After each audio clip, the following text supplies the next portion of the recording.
Okay, readers, now that you've had a minute to think about it or to talk with your neighbors, what did you guys think?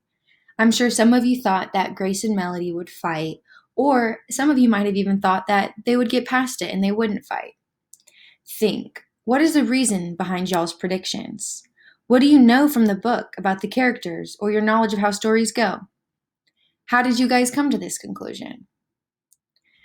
Those of you who think the friends will fight, you guys may think this because that's what happens in a lot of stories. Best friends fight. Those who think they won't fight may think that Melody will give in to Grace. After all, earlier she seemed okay with being the bridesmaid at Grace and Teddy's imaginary wedding. Based on what we've seen of Melody, it feels like she might compromise instead of fighting. Let's read on to see what happens. The next day at school, I met Melody on the playground.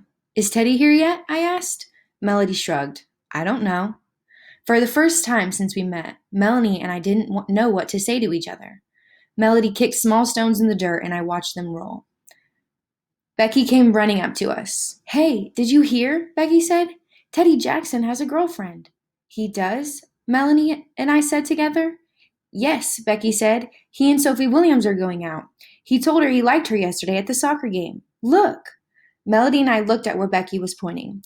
We saw the back of Teddy and Sophie's heads, like two dandelions in the grass. They were holding hands. Melody and I looked at each other and smiled. Well, all right, you guys, so that was the end. What just happened? Did you guys see that coming? There was no fight. Both friends are relieved that Teddy picked someone else. Now, I would like y'all to turn and talk a little bit more, or just think if you're at home. What did you guys see this coming? Do you have to revise the prediction you made in light of this new information? I want you guys to take a second and talk.